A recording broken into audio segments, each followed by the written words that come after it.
Hi friend, ನಾನು ನಿಮ್ಮ ಪ್ರೀತಿಯ ಹೇಮ ಕನ್ನಡತಿ. ನನ್ನ ಯೂಟ್ಯೂಬ್ ಚಾನಲ್ಗೆ ಸ್ವಾಗತ. ಇವತ್ತು ನಾನು ಮಾಡ್ತಾಯಿದ್ದೀನಿ ತುಂಬಾ ರುಚಿಕರವಾದ, ಬಾಯಿಗೆ ಚಪ್ಪರಿಸುವಂತೆ ಕರ್ಬೇವಿನ ಚಟ್ನಿ ಪುಡಿ. ಬನ್ನಿ ಅದು ಹೇಗೆ ಮಾಡೋದು ನೋಡೋಣ. ತುಂಬಾ ಚೆನ್ನಾಗಿರ್ತದೆ. ಬನ್ನಿ ಅದಕ್ಕೇನೇನು ಬೇಕು ನೋಡೋಣ.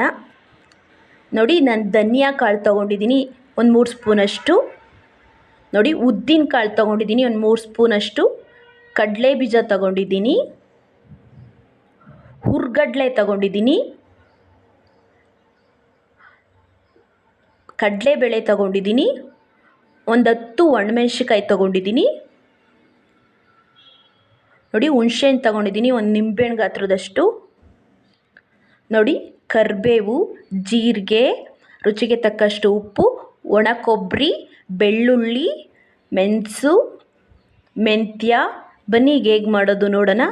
ನೋಡಿ, ನಾನು ಕಡಲೆ ಬೀಜನ ಹುರ್ಕೊತಾ ಇದ್ದೀನಿ.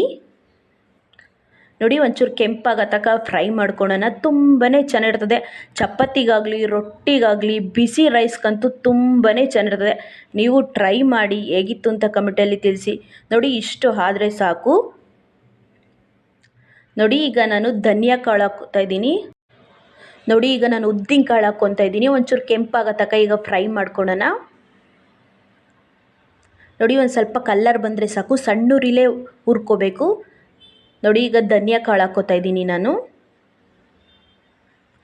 ಅದು ಕೆಂಪಾಗೋ ತನಕ ಫ್ರೈ ಮಾಡ್ಕೊಳ್ಳೋಣ.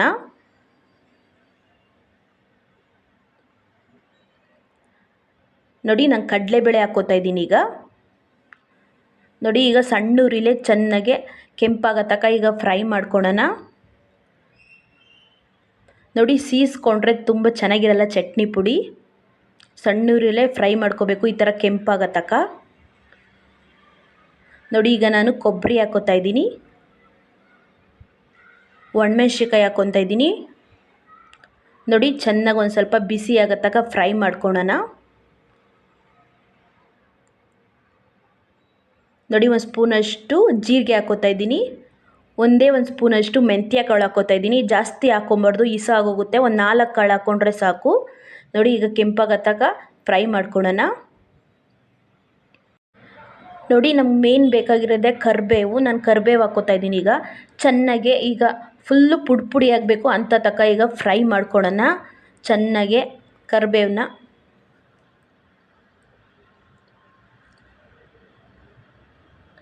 ನೋಡಿ, ಈ ಥರ ಆಗಬೇಕು, ಪುಡಿ ಆ ಥರ ಫ್ರೈ ಮಾಡ್ಕೊಳ್ಳೋಣ ಚೆನ್ನಾಗೆ ಕರಿಬೇವು.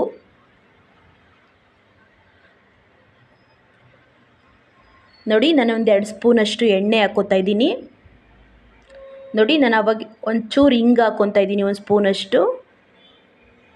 ನೋಡಿ, ನಾನು ಅವಾಗೆ ಎಲ್ಲ ಹುರ್ಕೊಂಡಿರೋದನ್ನ ಎಣ್ಣೆ ಒಳಗಡೆ ಒಂದು 2 ಸಲ ಫ್ರೈ ಮಾಡ್ಕೊತೀನಿ ಚೆನ್ನಾಗೆ.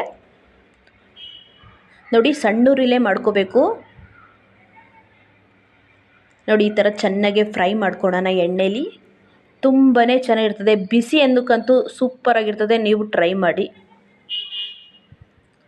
ನೋಡಿ, ಇಷ್ಟಾದರೆ ಸಾಕು.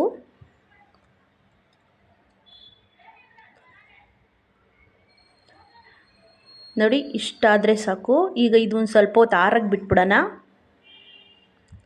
ನೋಡಿ, ಹಾರ್ಕೊಂಡಿದೆ ಇದು.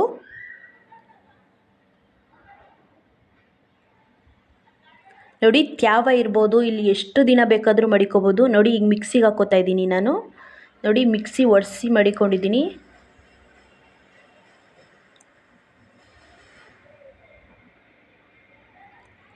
ನೋಡಿ, ನಾನು ಕಡಲೆ ಹಾಕ್ಕೊತಾ ಇದ್ದೀನಿ, ಬೆಳ್ಳುಳ್ಳಿ ಹಾಕ್ಕೊತಾ ಇದ್ದೀನಿ, ಹುಣಸೆಹಣ್ಣು ಹಾಕ್ಕೊತಾ ಇದ್ದೀನಿ.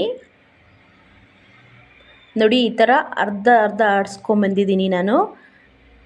ನೋಡಿ, ಈಗ ನುಣ್ಣುಪ್ಪು ಹಾಕ್ಕೊತಾ ಇದ್ದೀನಿ ನಾನು, ರುಚಿಗೆ ತಕ್ಕಷ್ಟು.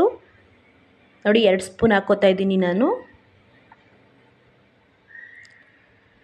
ನೋಡಿ, 2 ಸ್ಪೂನ್ ಹಾಕಿದ್ಮೇಲೆ ಒಂದ್ಸಲಿ ಚೆನ್ನಾಗಿ ಮಿಕ್ಸ್ ಮಾಡೋಣ. ನೋಡಿ, ನುಣ್ಣಗೆ ರುಬ್ಕೊಂಬರೋಣ ಬನ್ನಿ. ನೋಡಿ, ಈ ಥರ ಆಗಿರಬೇಕು, ತರ್ತರಿಯಾಗಿ. ಚಪಾತಿಗಾಗಲಿ, ರೊಟ್ಟಿಗಾಗಲಿ ತುಂಬಾ ಚೆನ್ನಾಗಿರ್ತದೆ. ನೋಡಿ, ಈ ಥರ ತರ್ತರಿಗೆ ರುಬ್ಕೊಬೇಕು. ನೋಡಿ, ಎಷ್ಟು ಚೆನ್ನಾಗಾಗಿದೆ. ನಾನು ತೋರಿಸ್ತಾ ಇದ್ದೀನಿ ನಿಮಗೆ. ದಯವಿಟ್ಟು ಇಷ್ಟ ಆದಲ್ಲಿ ಲೈಕ್ ಮಾಡಿ, ಶೇರ್ ಮಾಡಿ, ಕಮೆಂಟ್ ಮಾಡಿ, ದಯವಿಟ್ಟು ಸಬ್ಸ್ಕ್ರೈಬ್ ಆಗಿ, ದಯವಿಟ್ಟು ಫುಲ್ಲು ವಿಡಿಯೋ ನೋಡಿ. ಇವತ್ತಿನ ವಿಡಿಯೋ ಇಲ್ಲೇ ಮುಗಿಸ್ತಾ ಇದ್ದೀನಿ. ಬಾಯ್ ಬಾಯ್. ಒಂದು ಲೈಕ್ ಕೊಡೋದಂತೂ ಮರಿಬೇಡಿ. ಇಷ್ಟ ಆದರೆ ಒಂದು